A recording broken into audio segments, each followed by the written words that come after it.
We live in some of the best communities in Illinois. We care about our neighbors.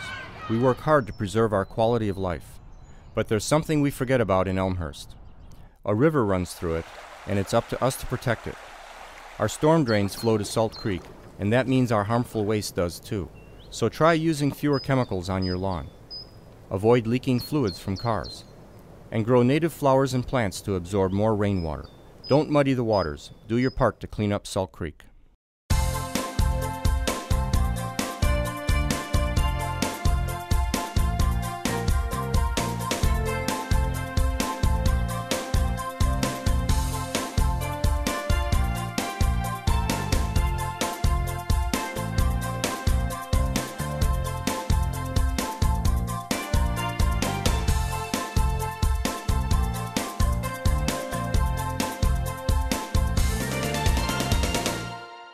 I'm pleased to share with you that last year we awarded $10,000 in scholarships in a variety of majors, from horticulture to environmental studies to ecology. As well as scholarships, a portion of our proceeds help support other Elmhurst organizations that meet our club's mission, such as the York High School Garden Club, Cool Cities Coalition, the YMCA, the Library Holiday Decorations, Elmhurst College Arboretum, Elmhurst Park District, and the Garden Clubs of Illinois tree planting program for Washington, Illinois, which will replace lost trees due to their tornado. To these scholarships, to earn these scholarships, the 7 scholars you'll hear from today maintain a minimum of a 3-point grade point average in their academic studies. They have submitted 2 letters of recommendation, one from an educator. They've written about their aspirations in their chosen career, among other things.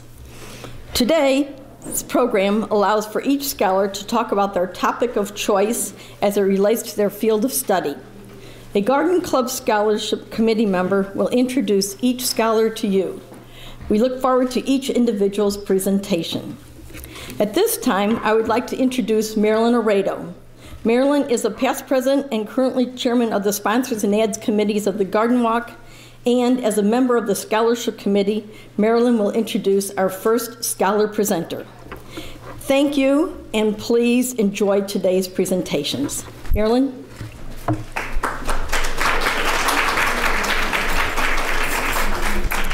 It's an honor to be working on this committee, and I'm so proud to introduce Ashley Pales.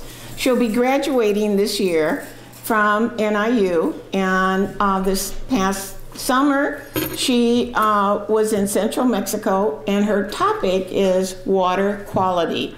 And that's going to be one of our big issues for the 21st century. Also, some good news, she's been accepted, and she'll be doing graduate study at the University of South Carolina, and she'll be a research assistant there. It's my pleasure to introduce you to Ashley Pales.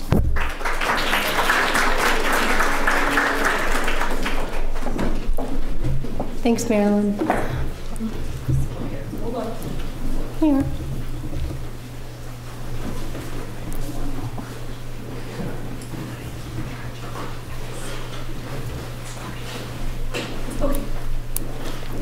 Hi everybody, my name is Ashley, like Marilyn said. It's a pleasure to be here again. I was fortunate to be here last year. I remember some of you are new faces to me, but I just wanted to say thank you again for having me back this year and awarding me a second scholarship. It really means a lot, especially to students in your academic careers. It takes a lot of pressure off of you. So aside from water quality today, I'm going to be talking about a few of the other things that I've been able to complete this year and this past summer thanks to the generosity of the Elmhurst Garden Society. So while water quality is some of my main research, I've also been able to do other things such as another research project over the summer called a research experience for undergraduates. And I've also been a student program coordinator in an NIU office.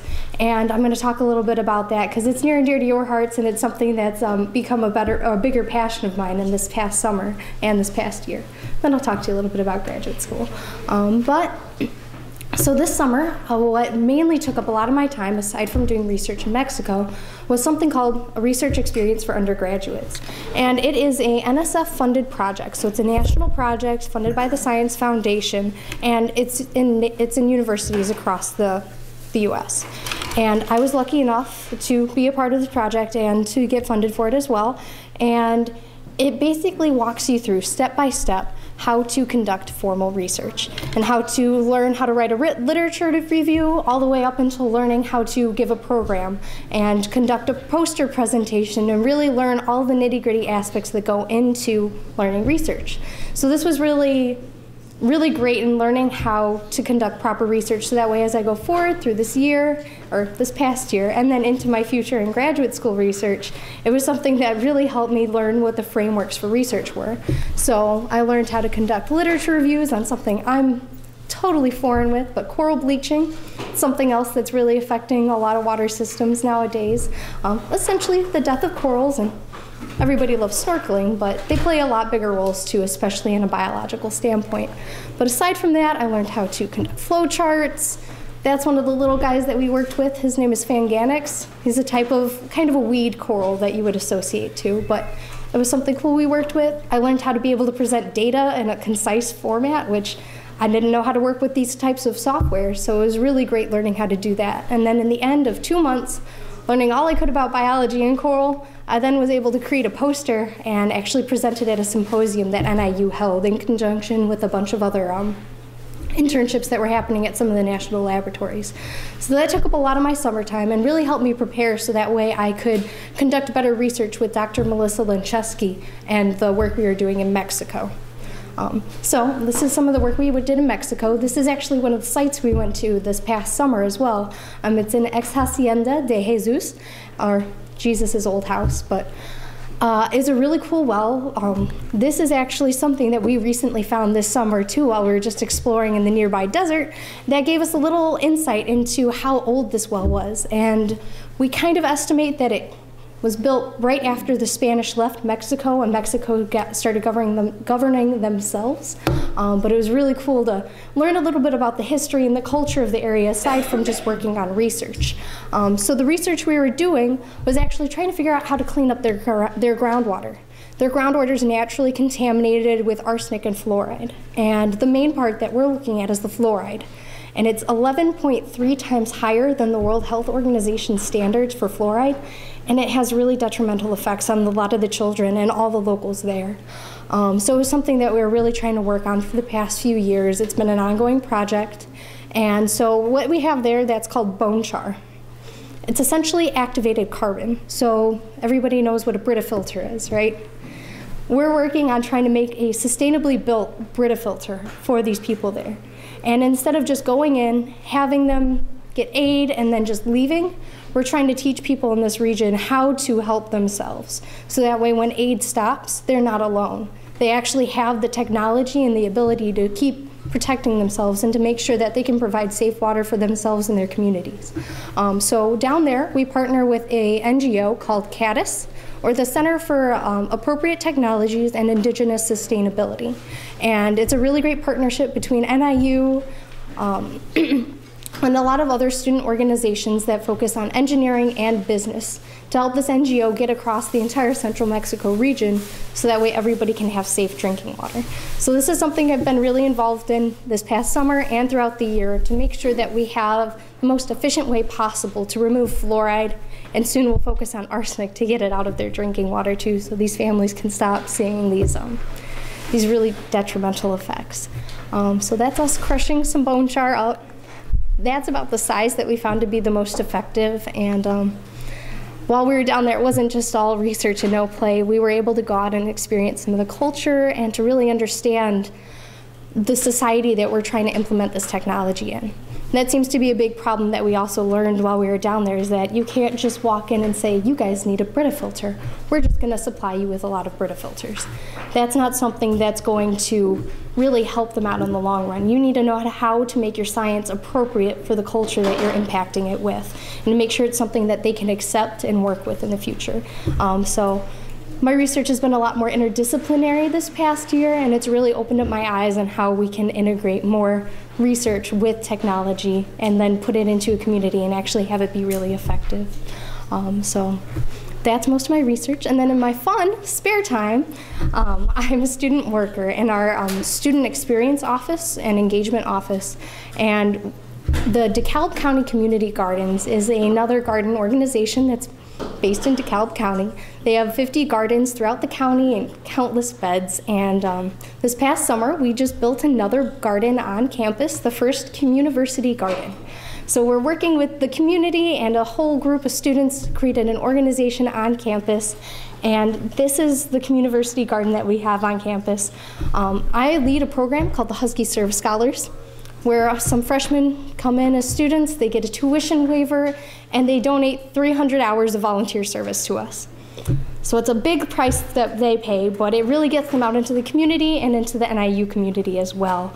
And this is something that we're going to be partnering with this summer, and I'm helping to start organize right now. So learning how to plant seeds, pick seeds, find space that you need, the right soil, is something that I've been learning about a little bit more, and it gave me a better appreciation for everything that all the members do here in the Garden Society and the garden walk that happens in the summer. But so far, over the past year and this past growing season, we were able to donate over 200 pounds of food to people in need, local Salvation Armies, churches, wherever we could donate all the produce we had, because they just couldn't keep up with what we were producing. And this summer, we have an even bigger crew of kids and students on campus. We even have faculty in the different departments on campus that are getting involved too, and I'm really excited for how far this is going to go. We're starting to combine the different gardens on campus.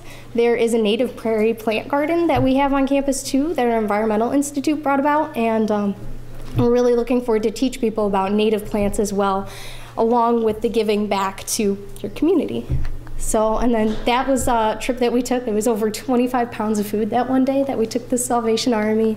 And then this is the DeKalb County Gardens that we're working with to make sure that we can build a sustainable relationship between the counties and NIU and really create more of a community feel between the students and everybody around.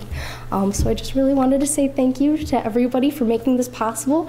I will be graduating this summer, and I just recently found out this past week actually that I'm going to be going to graduate school, and I'm going to Clemson University. It's in South Carolina, so it's going to be a little bit warmer than it is here, thank God. Their coldest in a few years have been 30 degrees, so I'm a little excited about that. And I'm going to be doing fate and transport and hydrogeology to work on cleaning up drinking water in the future. So I'm ecstatic that I'm going to be able to continue doing research. This past 2 years have really helped me to improve myself as a researcher and to see all the interdisciplinary aspects that go into research, and it wouldn't have been possible without the wonderful donations from the Elmhurst Garden Society for these past years. So I just wanted to say thank you again, and I really appreciate everything you've done for me.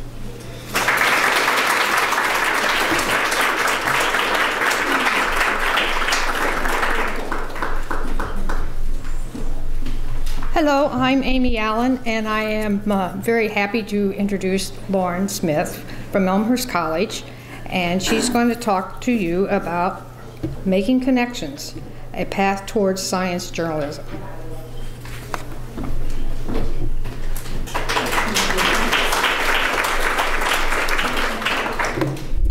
Thank you. Can everyone hear me okay?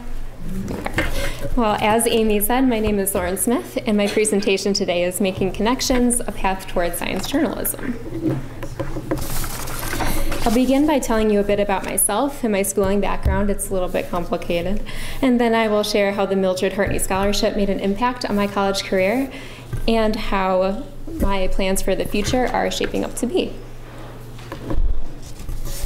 So I attended 3 schools while completing my undergraduate studies. Elgin Community College was the first, and is where I obtained an Associate of Arts degree. After graduating, I attended Columbia College Chicago to study magazine journalism. After some time in practice, though, I decided that writing about politics and related fields wasn't really my cup of tea, and that I was more interested in news of a scientific nature, which is what led me to Elmhurst College.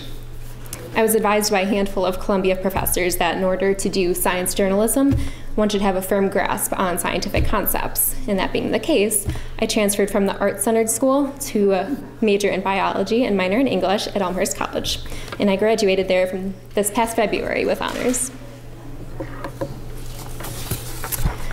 Various opportunities strengthened my desire to share new knowledge and simultaneously taught me the importance of quality research, features that are important for presenting biological issues like pollution, deforestation, and the like to the public through journalism.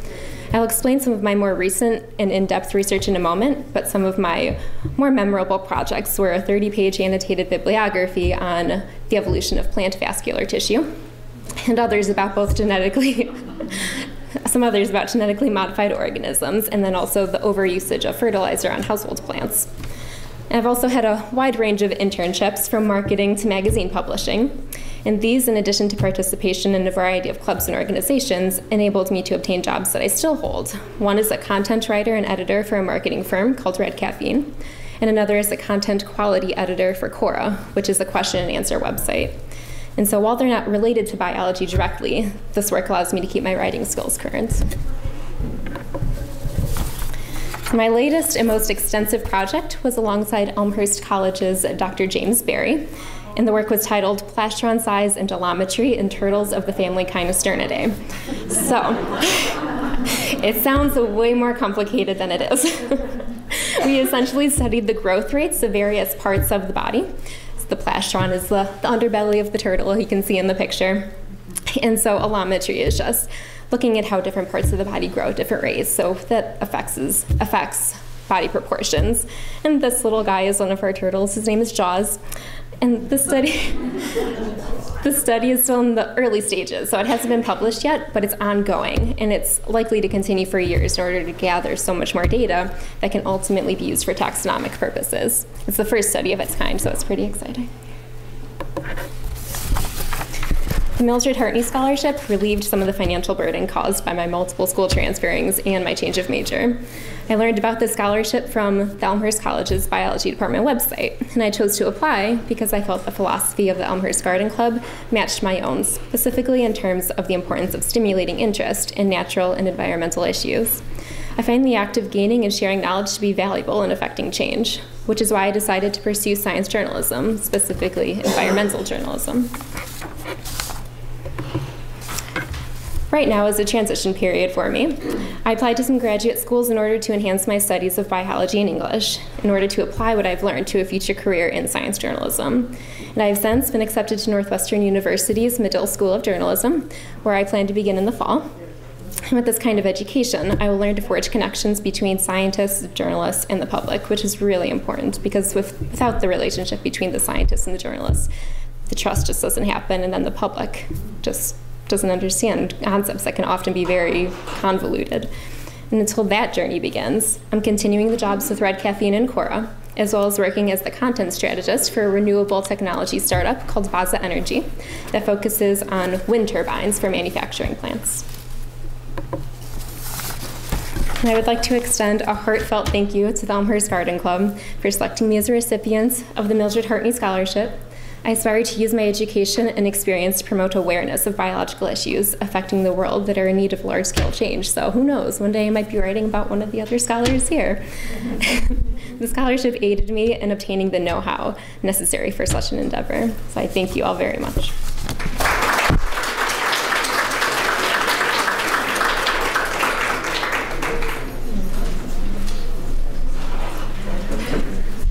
I'm Penny O'Neill with the Elmhurst Garden Club, and it is my absolute pleasure to be able to introduce Cecilia Long. Cecilia is a graduate of McHenry County College. She's currently at Illinois State University, which happens to be my alma mater. We talked a little bit about how it's changed over the years since way back when. She's studying an interesting field of study, and I know you're going to be anxious to hear about it and what she's doing with it as she gets into sustainability issues. She's studying interpersonal communication at Illinois State. Cecilia?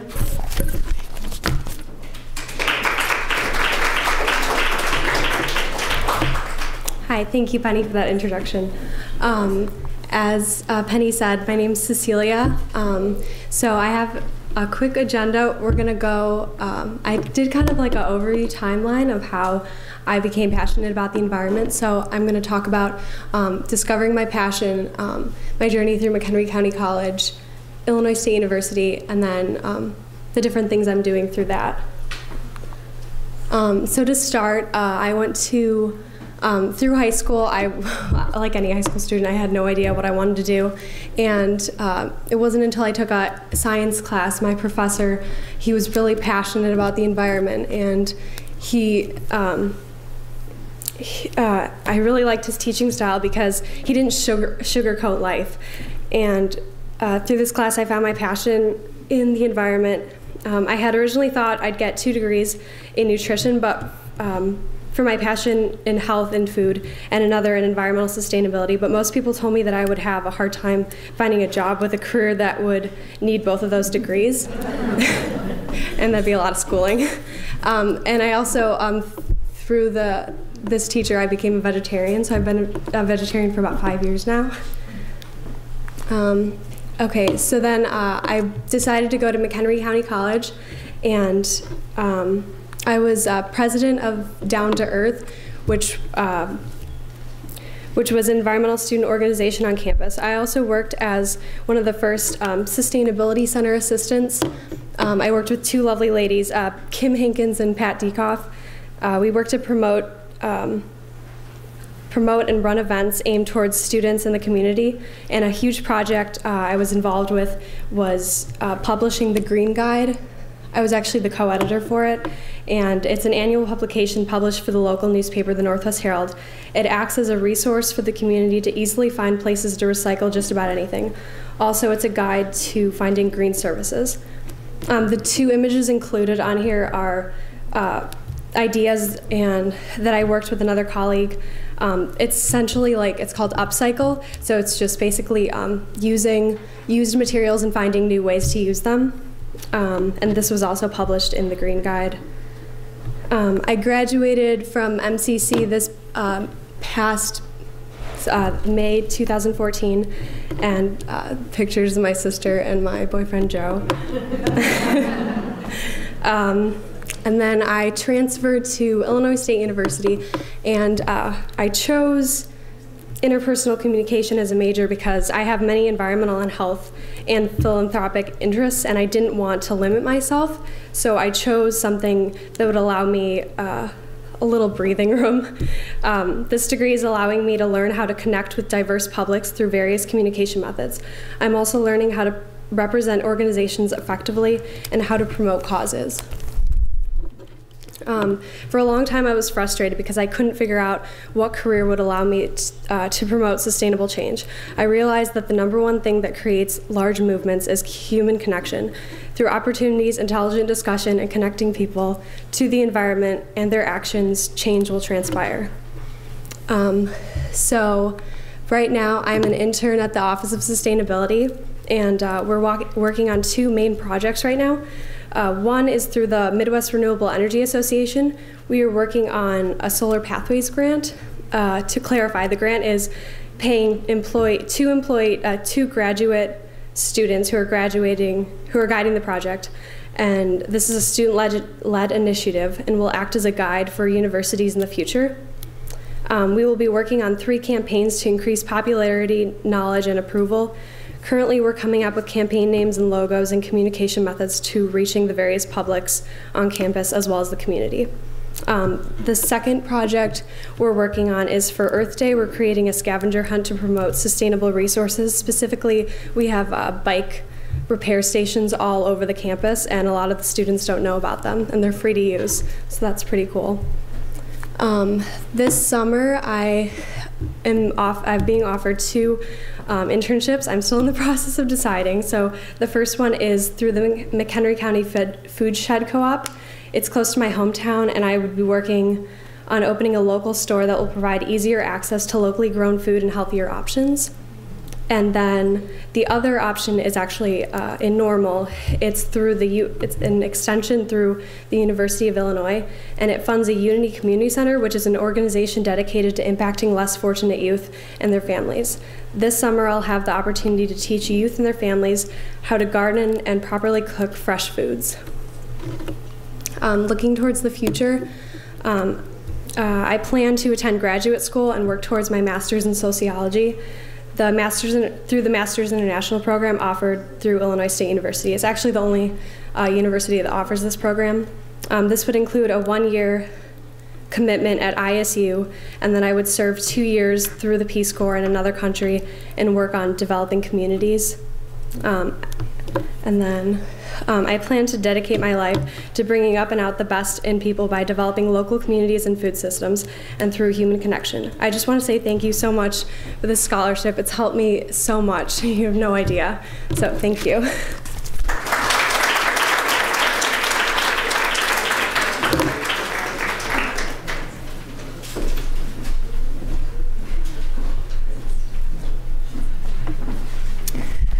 Hi, I'm Carolyn Swallow, also a member of the Scholarship Committee, and as usual today, this event makes it all worthwhile. It's my pleasure to introduce Diane Bonilla, a senior biology major at Illinois Wesleyan University, who has a special passion through her major in biology for botany.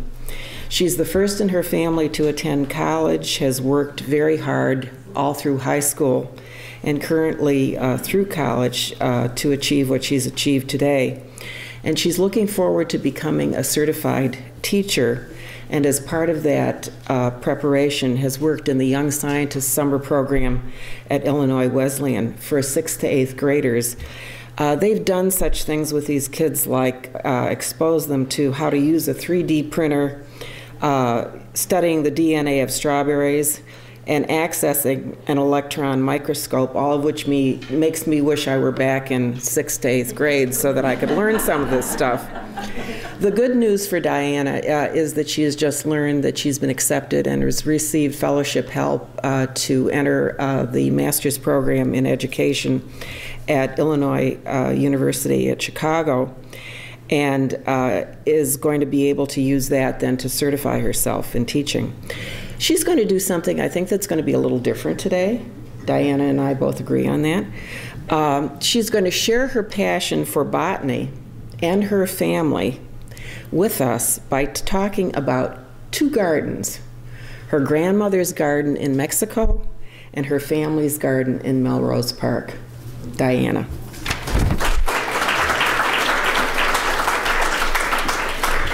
Hi, thank you for the introduction. It's not so much related to my schoolwork as of now, because I feel like what I've gone through growing up has really fueled my passion for the sciences, and it's very integrated with my life right now and with my family's life. So I thought it would be very important to just share that with all you guys and just show you guys like everything I've gone through growing up.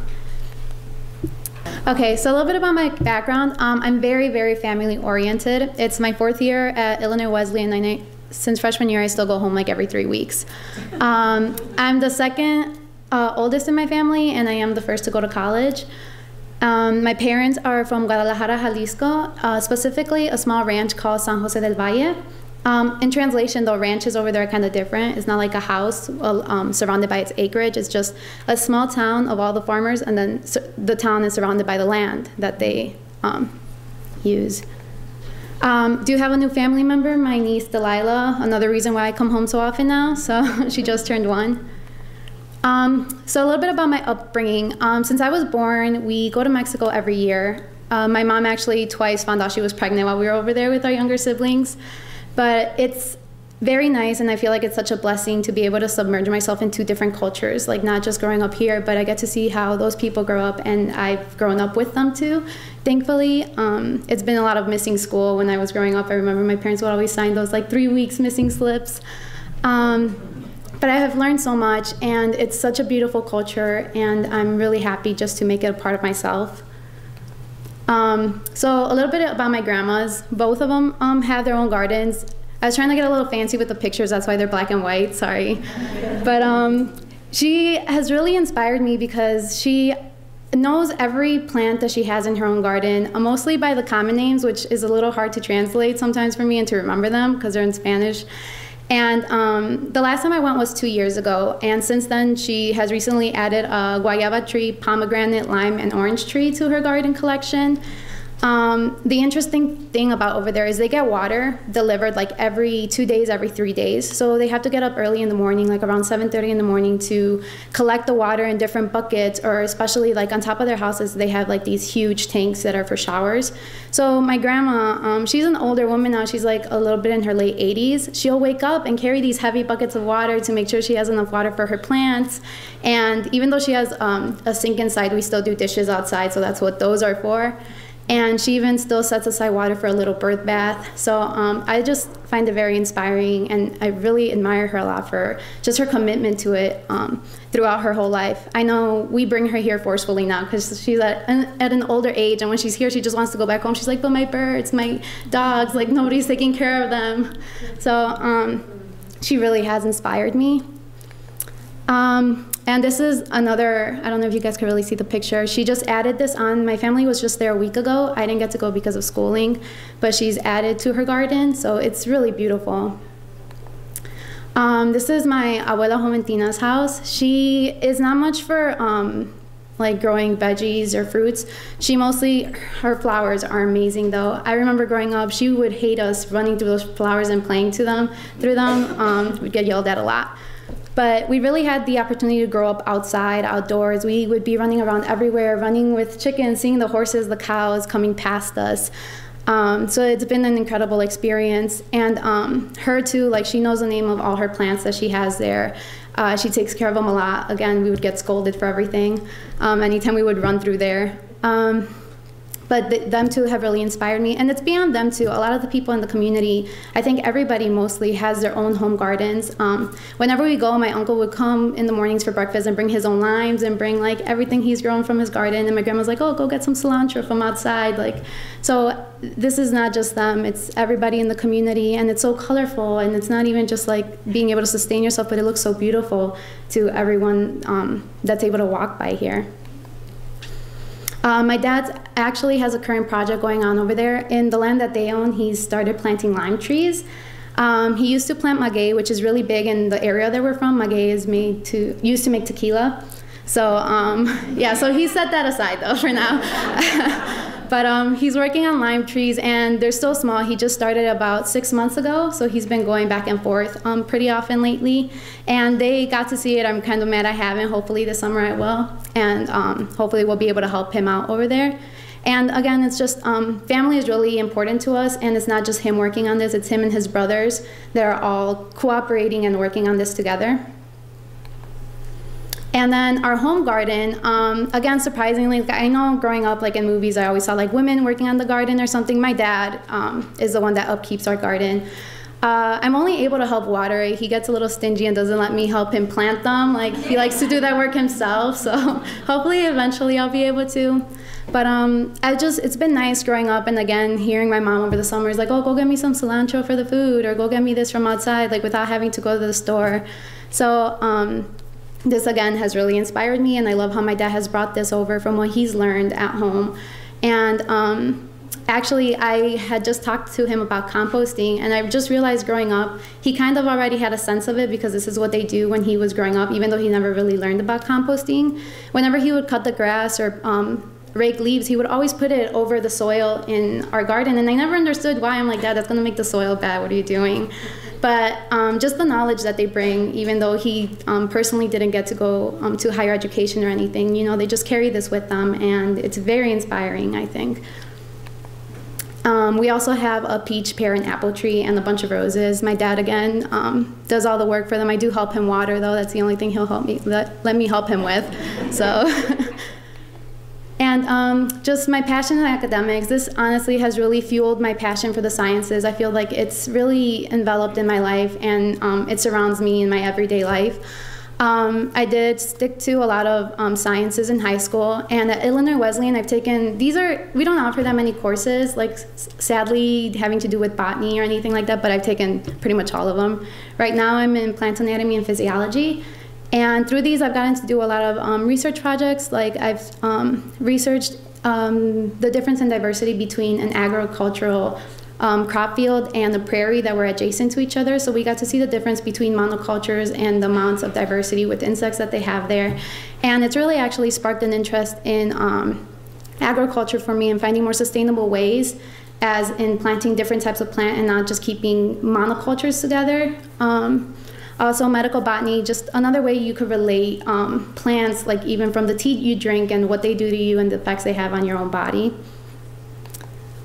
So future plans at home, again, composting is something I've been talking to my dad about, and hopefully he'll let me start planting some native plants. So we'll see. In Mexico, my parents are actually working on building our home over there, so we have an easier time going, because whenever we go now, we just stay like at our grandma's house, and we do go very often. We go every year, and they still have a plan that in a few years they'll be able to retire and move back over there. And then my career, again, I just got accepted to the University of Illinois at Chicago. I will get my licensure in secondary education. So I'm really hopeful that I'll be able to connect science to youth and to their everyday lives, and be able to make it more personal for them, because I think this is very important, especially with their generations growing up having to worry about pollution and sustainability. And I think it's very important just to find ways that it can make it more personal for them, something they could connect to and take home with them. And yeah, and thank you a lot. This scholarship has meant a lot to me. I've been working since high school, and this has really relieved the burden for me. But thank you so much, all of you.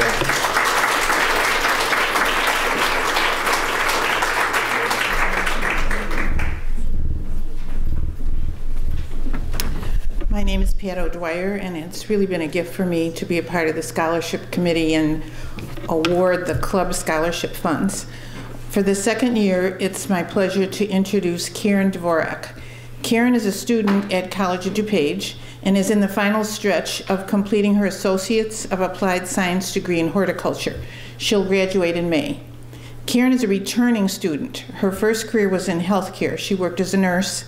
After 20 years in the field, managing the stresses and demands of nursing, she decided it was no longer a good fit for her and made the significant decision to, quote, follow the career of my dreams, one that has been a hobby but is actually a part of who I am. And so she began her 2-year journey to a career in horticulture, and the Garden Club is pleased to have supported her on her way. Karen has done volunteer work with the Prairie Restoration Project here in Elmhurst to clear it of invasive species. This, along with her coursework and studies, inspired and deepened her interest in conservation and in native plants, birds, insects, and floriculture. She intends to continue this focus and hopes to be able to share her knowledge in some form of public education in the field. Karen is now pursuing employment with a park district or public garden. Last summer, she did an internship with the Forestry Department of Downers Grove. Her work focused on the health of the parkway trees, and the subject of her presentation today is based on what she learned during that internship about local insect pests. The Elmhurst Garden Club is pleased to welcome and congratulate scholarship winner Karen Dvorak.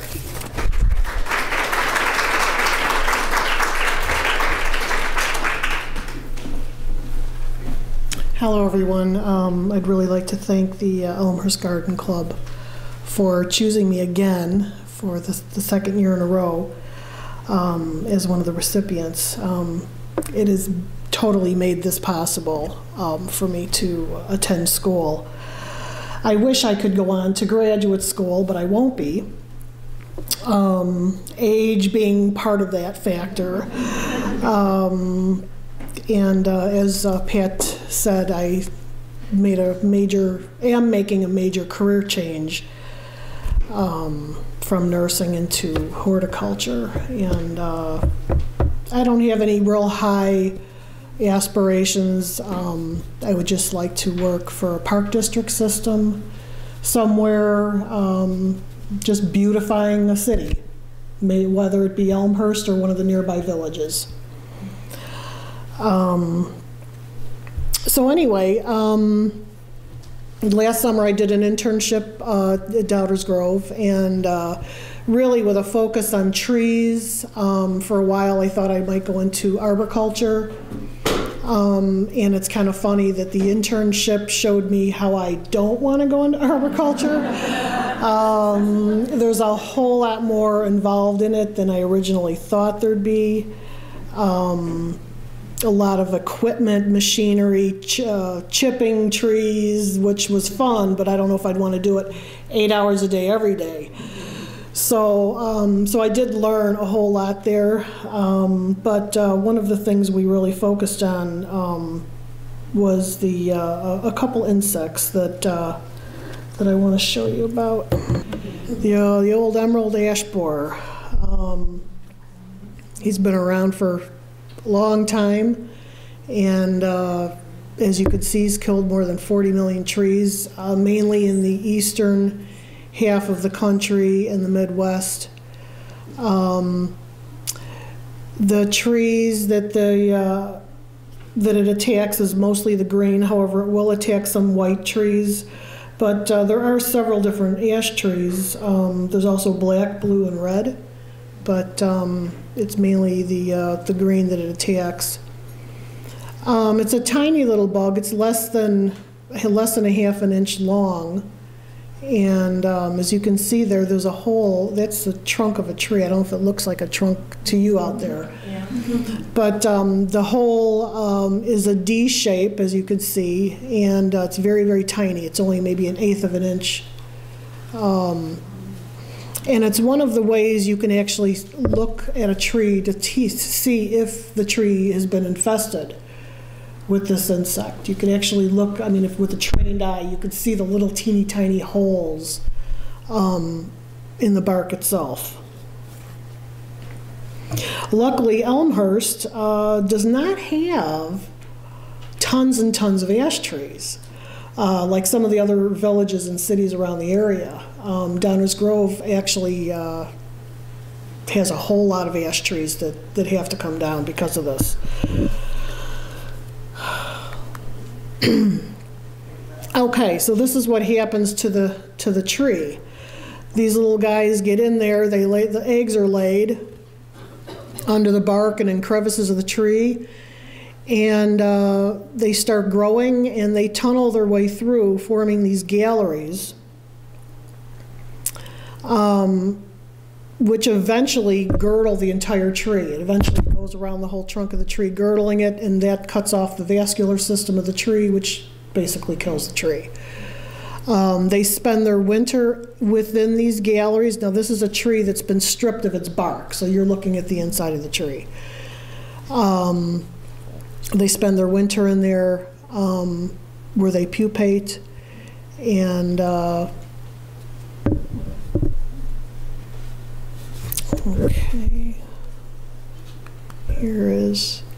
this was a kind of an interesting form that we were given. We had to do a lot of driving around the town, and we had to have, document almost all the parkway trees in the village to the extent of death or living, if you will. And so this was kind of a form that we were able to look at to kind of help in determining the level of decline in the tree. So as you can see, I wasn't able to there was a very large piece of paper. I wasn't able to get the whole thing up on here, but you can kind of get an idea of, you know, what an 80%, a tree that's at 80% decline would look like, or a tree at 30% decline would look like. So we had to go around and mark all these trees. Back to the insect itself, yeah, the springtime, they literally chew their way out of the tree, and producing that D-shaped hole, as you saw, and they eat some of the leaves, and they mate, and then the male dies. The female lays eggs, and then she dies. So, this is what I try to encourage everyone, and this is what they've encouraged me in class, that you keep your trees at their healthiest. And when a tree is stressed, or any plant for that matter, when it's stressed, it will actually attract insects. So if you have a dead or a dying tree or one that's infested with an insect, it can also attract other insects and also other diseases as well. So you want to keep your trees at their healthiest, and of course plant the right tree in the right place. And there are different things that are used in treating it. However, with the ash trees, they usually don't live. Usually your injections and your solutions just prolong the life of the tree. They don't actually save the tree. Okay, here's another little fun one, the gypsy moth. There's a picture of the left side is the white one is the female, and the one on the right is the male. We also had to assess for the presence of the gypsy moth as well.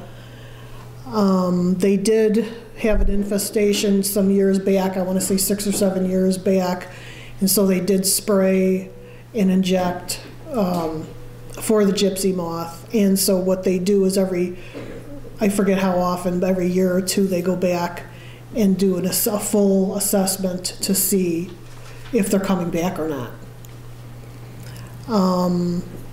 They attack mostly oak trees, some spruce, but mainly oak. And the destructive stage here is the caterpillar or the larvae stage. The eggs are laid in masses. I don't know if you can see those pictures very good.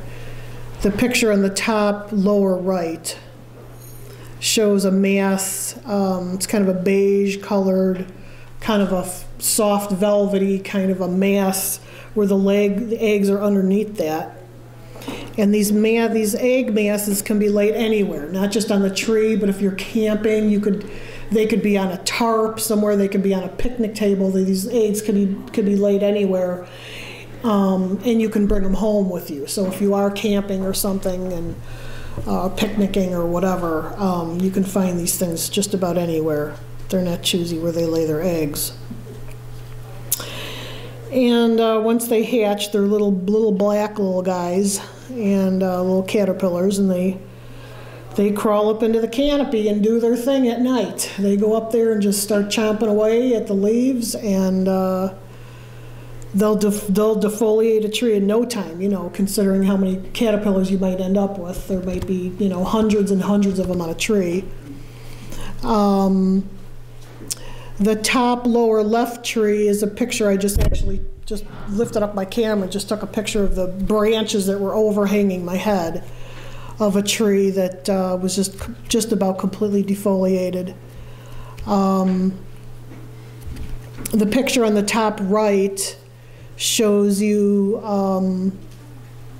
what we do to test for the presence of these caterpillars is to wrap the whole tree trunk in burlap, very loosely wrapped. And what happens is when these caterpillars have had their fill of the leaves, when it's time for them to pupate, they crawl back down the tree trunk, and they'll actually try to hide. The burlap offers them a place to hide on the trunk. And so when you lift up these flaps of burlap, you can actually find masses of caterpillars underneath there. In my case, we didn't find any, which was a good thing, except for 2 trees. We did find just enough so I could do this presentation. They did it just for me. There were 2 trees that we did find that did have the presence of the caterpillars, and a couple pictures down there where they're pupating. They go down, they pupate at the base of the tree. That takes approximately a month for them to do that, and then they turn into adults. They emerge as the moth. They mate, lay their eggs, and die. So, and there's another picture there where we actually marked the trees that we had burlap around. We actually had a tag that explained to the homeowner, this is what we're doing here. We're not just wrapping burlap around your trees for the fun of it. Another telltale sign that's kind of interesting but gross is that lower left photo. which is actually a picture of a sidewalk. You can't tell by the picture. But with so many of these caterpillars up in the tree eating, and that's all they do is eat, you can imagine what ends up on the sidewalk. So that, and it was a good stretch of sidewalk. I mean, it must have been a good, like 30 feet. So it goes beyond, well, the canopy of the tree. Think of the canopy of the tree and how far down the sidewalk that would be. So it's actually scientifically a way of determining the presence, because you'll see the frass, they call it frass, down on the sidewalk. So, again, there's a picture right there, the lower picture. I don't know if you can see that really good, but the caterpillars are actually kind of attractive looking, not the prettiest that I've seen, but they've got telltale black, blue and red spots down their back, so they're easy to identify. And again, keep your trees at their healthiest. They need to be watered when we're going through periods of drought. And one thing you can do if you do ever find these egg masses, besides alerting the village that you live in, is you can just scrape them off into soapy water, and that'll do away with them. And there are things you can do for them. I don't think it's 100% effective, though. It just basically repels them. I think the cities themselves do, they keep an eye on insects like this and monitor them closely. So, but if you happen to see anything that looks like either of these two bugs, it'd be a wise thing to do to notify your city, the village. So, again, thank you.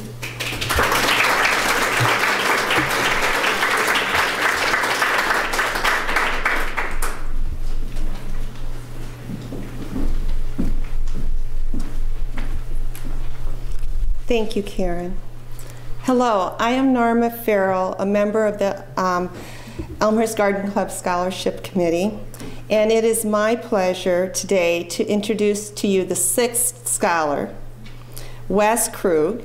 He's a junior at the University of Wisconsin-Platteville.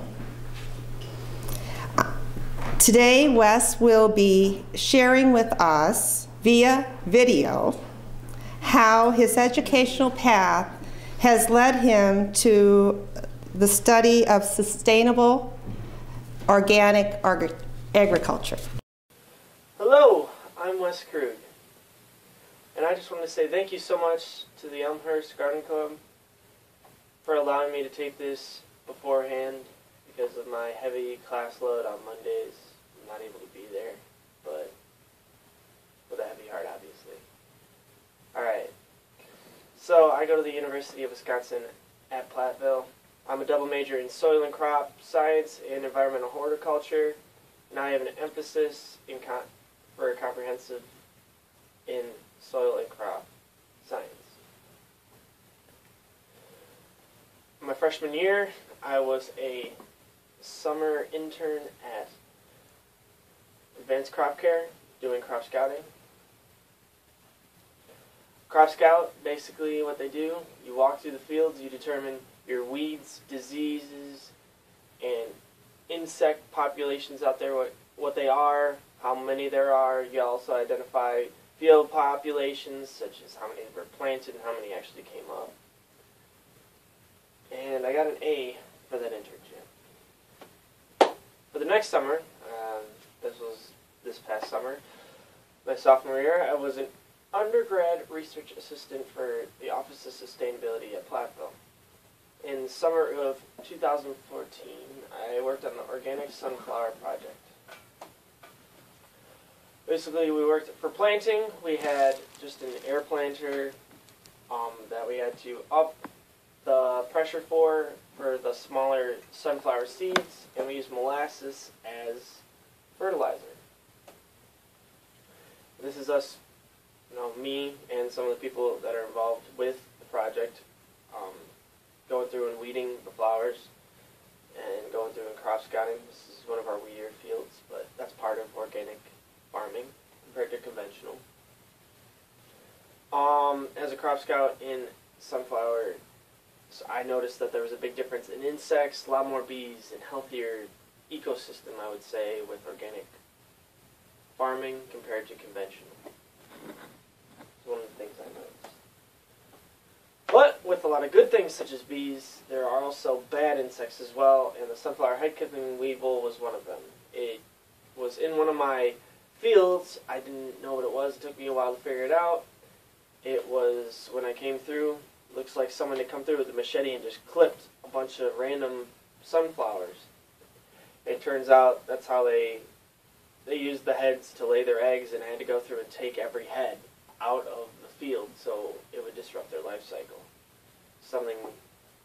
Problem solving I had to do while I was on the job. This is sunflower physiological maturity and how they're harvesting them. Notice how they're using the same kind of planting and equipment that you'd use for any corn and soybeans and things that the farmers would already have on site. And I wrote a small booklet about this, how you could incorporate sunflowers as an alternative crop into your already normal crop rotations of corn, soybeans, wheat, oats, what have you. So that's what I worked on, trying to get other farmers in southwest Wisconsin to join part in this. This is them harvesting the sunflower seed and going through and sorting. You can see by the different sheathings in the bag, trying to separate the weed seed out.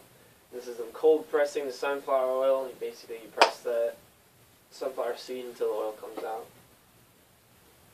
These are more of the machines that do this. And the labels and how you come out. And this is our finished product. Our sunflower oil with the University of Wisconsin Platteville logo on it and everything. Basically, sunflowers can be used for 3 different things: biofuels, cooking oil, and seeds for birds. With the cooking oil, it's basically an alternative for olive oil, and that's what we used with the sunflower oil that we had. And it's supposedly more healthy for you, and being organic, obviously we can push that because there's not going to be as many herbicides or insecticides on it. We had to go out and market at different farmers markets and different stores to get these put in there. And it was a lot of time, and I even built signs on our vacations. I'm involved in a lot of campus activities, such as the Agronomy and Soil Water Club. I did National Student Exchange last semester down in Murray, Kentucky. That was an amazing opportunity. I was a student support service member and chancellor's peer scholar. And I helped with first-year students in an OSNAP, something I did, and that was to help stopping hate on campus and bullying. And the big thing that I'm part of is the Collegiate Soils Judging Team here at Platteville. We took 2nd place in the regionals contest last fall, and we have 12 national championships. This is a picture of us at the regional competition. This is us digging pits, actually, when we hosted the national competition a couple years ago. And this is more pictures of us at the contest. I also do a lot of community service, such as Pioneers Pay It Forward, where I was a team leader helping in a center for abused women, and an equine rescue technique course for first responders. I helped policemen and firemen basically understand what to do if there's equine in an emergency situation. I work for Therapy Dogs International, where we take our own dogs that are certified and take them to retirement homes so they can go through and see older people, and basically so these older people can see what a dog is, which they haven't been able to do in a while. Maybe they don't get to see and have dogs. National Audubon and Chicago Wilderness Amphibian Monitor. I have done that here since middle school, and also I started Frog and Toad Survey Monitor. I'm up at the Wisconsin DNR where I am in Platteville. I started a group of other students, and they go out and we do things like that. And I just, some see a weed here, some see a wish, but my wish is to maybe get one of these internships. I've applied for many of them this year, and I can hopefully grab one for summer. That'd be amazing if someone would, if I get one of these. But thank you so much, Elmhurst Garden Club, and you've allowed me to do so many different things, especially with my my exchange program last spring. It was amazing, and just thank you for all the opportunities that you've given me. My name is Jean Baldakowski, and I am fortunate enough to be the chairman of the Scholarship Committee. And it is my pleasure to introduce to you Michelle Falish, who is a two-time winner of the Mildred Hartney Scholarship and a recent graduate of Benedictine University, where she majored in environmental science and attained a grade point of 3.72. Her recommendations are glowing, as a matter of fact, and I want to just share a little bit with you. One of her professors wrote, "Michelle is a true achiever and one of the brightest and most industrious students I've ever had, and she really inspires me." Another one said, "She's filled with brilliant ideas. Her eyes light up and the ideas flow anytime gardening or landscaping are mentioned." She has an extensive background in landscaping and is an enthusiastic composter, which is going to be the topic of her program today. Michelle.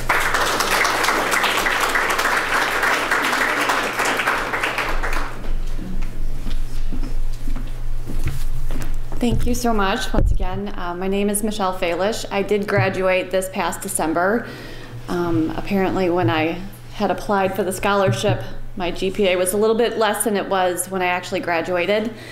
While raising a son and working and maintaining a household and going to school full-time, I managed to graduate with magna cum laude.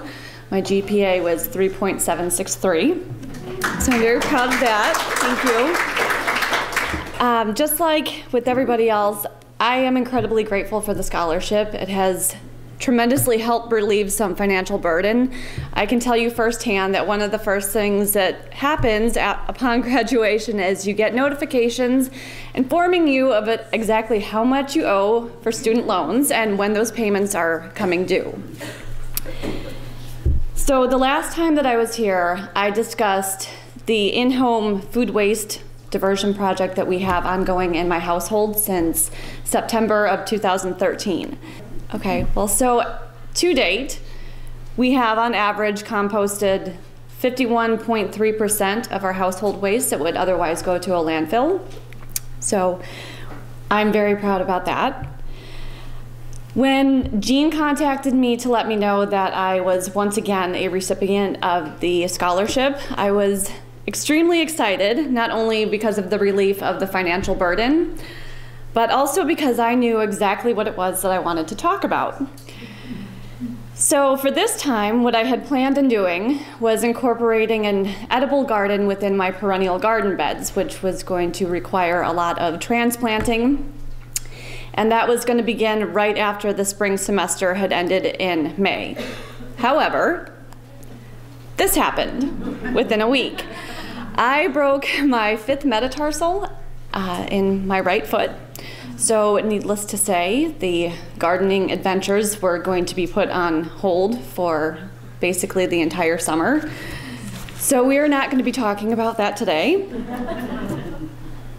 I figured that I would stick to what's near and dear to my heart, which is food composting, although it's just a subsect of this. We do have the outdoor composting bin, which is what I focused on the last time, but we do also have a vermicomposting bin.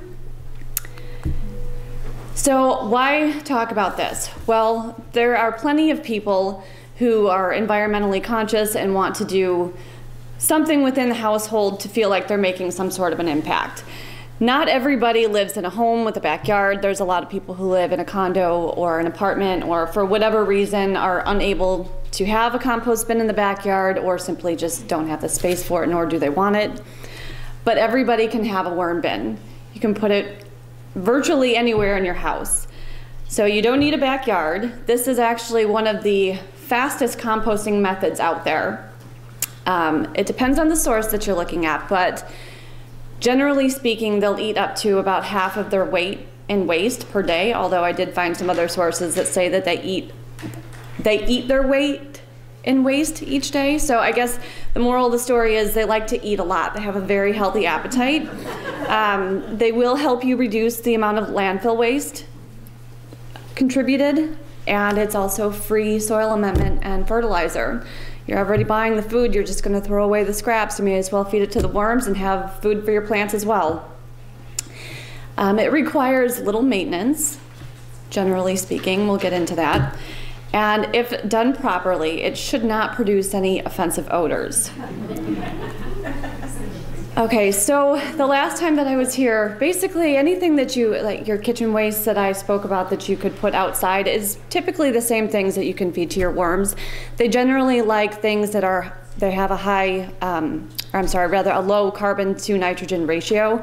So they don't like anything dry and woody. They prefer, like us, things that are, have, I guess they're a little like juicier, if you will. So things that you want to limit are onions and garlic. It says no citrus. There's some, it depends on what you're looking at. There's various reasons for it. They just don't seem to like it. There were some sources that said that there was something toxic, although apparently I don't always listen to what's supposed to be done. I have fed them citrus and they just don't eat it all that quickly, but they seem to be fine. And then, no meat, no cheese, no oily things, and fecal matter. I don't know why you would want to do that anyway, but I found some sources that say that if you have partially composted manure that you could put it in there. I wouldn't recommend it. I mean, it's just kind of like it's in your house, it's gross, so don't. In order to build a bin, you can purchase one online. There's multiple online venues where they have different types. There's ones that are like stackable, and then there's the single bin ones. That's the one that I constructed. So you need 2 containers, a drill, bedding material, the worms, and you have to water them. You have to maintain some sort of a moisture content in there, and the food scraps. So this is my worm bin. This is the inner portion to it. I had to drill holes in the bottom and on the sides because they are aerobic organisms, such as we are. They need oxygen, so you have to keep it oxygenated. And then if you can see the secondary bin, you want there to be a little bit of space. It just so happens that the bins that I have with the lid attachments, or the portion that secures the lid down, it holds it so that there is a gap. But if that was not the case, you just need some sort of like pegs or something to put in there just to create a little bit of a space. And then we use our shredded documents as their bedding. You do need to add a little bit of soil to the bedding material because it's actually the organisms from the soil that help break down the material, and the worms eat not just the food scraps, but the organisms that feed upon the food scraps. So here are the worms that I purchased, and then I introduced them to their new home, our little ecosystem that we have in our house. And then see, there's the citrus that they're not supposed to have, but I fed it to them anyway, and they lived. It's great. And then you just cover it up and you put it in a shady place, and you can somewhat forget about it for a little bit anyway. Ooh. Okay, so I received my worms in August of 2012. I used to work for a landscaping firm, Fraser Landscapes, and she had shared her worms with me, so I took them home and I gave them their own bin. And when I began recording the data for the food waste that we were separating in our household, originally I was keeping data on the worms, but then as time went on, that wasn't so much what I was concerned with. I was more looking to find how much waste we were diverting from a landfill. I didn't really care what the method of composting was. So I ceased recording data on the worms. And I resumed in July when I realized that I needed to come up with a different topic than what I was planning on for today. So then what happened was, in August, I don't think I've ever seen something so disgusting. There's a couple different things that can go wrong with the worm bin, and mold really isn't that big of a problem.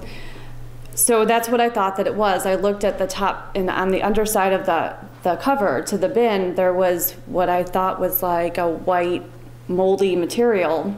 So I thought, well, no problem. I'll just take it outside and I'll hose it down, and problem solved. Well, when I got outside and I unsecured the lid and I flipped it over, I realized that what I thought was mold was larvae like, I don't even know what kind, it doesn't matter. I don't think I've ever taken such a hot shower and scrubbed myself so thoroughly or been itching all night long. I think it probably lasted a good 2 days. So that stayed outside. I bleached it and left it in the sun for quite some time because I wasn't ready to revisit that quite yet. So finally, back in October, I decided, well, I better get started on this again. So I went to the store and I saw in like the camping section that they had Eisenia, because we use red wigglers, it's Eisenia fetida, and what I saw was Eisenia hortensis. Well, all I saw was the genus name, and it's pay attention to the species. So I brought that home and then I attempted yet again, and I learned that those are the incorrect worms. They are very, very picky about what they eat. I don't know what they like to eat. They can be used for composting from what I've read, but apparently whatever it was that I fed them, they wanted nothing to do with. So we had yet another mold problem because everything just sat in there, and then we had, it smelled and they tried to get out, and so we started over yet again. I got a little boggled down with school, and like I mentioned before, I do have a son, so work and home and school, and it all got a little bit crazy. And then finally I got my worms in January because I realized that I really, really am running out of time here. So January 27th, I got 1,000 worms from Jim's Worm Farm, another online venue where you can purchase these things. And we started over again, and we have been collecting data. So from the months that I actually did record, you can see how neglectful I actually was, because the worm in blue, these are all weights of materials that have been diverted or that the worms were eating. And those tiny itty bitty little blue marks, those were the times that I had forgotten about the worms, because they don't need a lot of maintenance, although you should feed them. They are living. But you know how I said that they can eat up to half their weight or their entire weight of food per day? If you'll notice, since I've actually been paying attention to them and caring for them as much as I can, they actually ate a majority of our food waste that had been diverted. Over 50%. They ate 58% of the materials that were separated. So this is a good option if you can't have an outdoor bin. So another thing that we should talk about, because I think we're all familiar with fruit flies, especially if you do worm composting. I think anyone who's ever done it, at some point you will become familiar with the fruit fly issue. So even in the wintertime, if you ever wonder how it is that these things get into your house, what happens is from the grocery store, there's fruit flies in there and they just lay their eggs wherever. So you bring them home with you. And so what I would recommend is, after you go shopping, the first thing that you should do with your produce is wash it.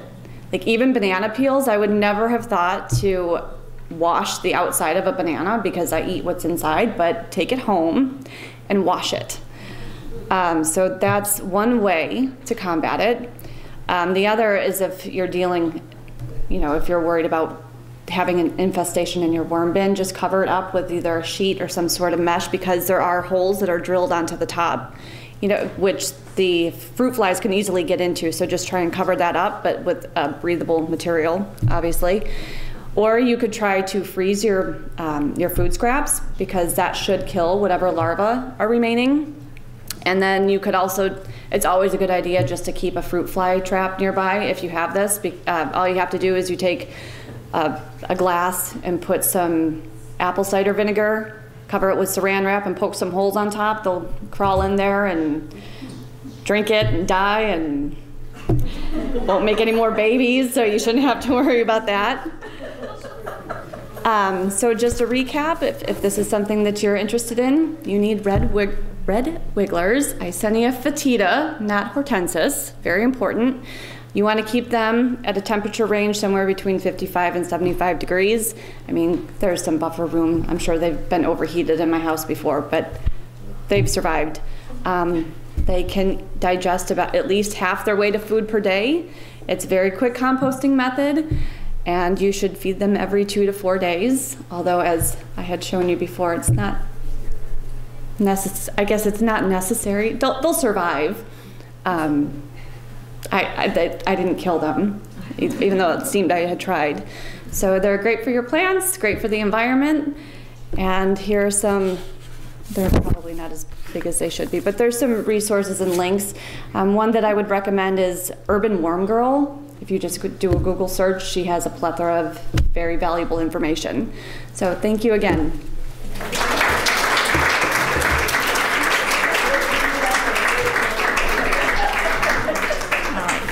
It is my pleasure to bring this program to a conclusion and to thank the scholars for making the effort to come today, because I know that their college is still in session, so they all had to get permission to be here. So we thank you again for making the trip, and also want to thank the weather for not creating a storm or frozen weather, as a matter of fact. I also want to thank all of you, actually, the members of the Garden Club, who work so hard to raise the funds through the Garden Walk that make these scholarships possible. So I really think that you're responsible, and that's why I hope you enjoyed the scholars presentation, because you're the ones that made them get the award and be here today. I also want to thank Joe Piscicelli from the city of Elmhurst and his film crew for videotaping this.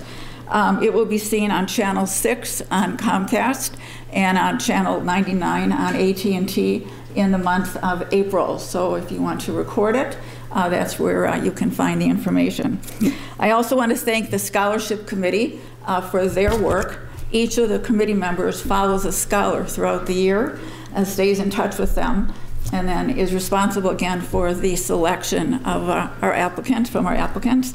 And it does take a good amount of time, and they are very vital to this process, so thank you all. The deadline for applying for scholarships for next year is March 1st, not March 1st, May 1st, and the application is available on the Garden Club website under scholarships. And then also we're going to be awarding a York student a scholarship for some kind of an experiential or exploratory program. And those applications will be available from the Science Department Secretary after March 15th. So basically, this concludes our program. We thank you all again for your attention and for all of you who participated. All right.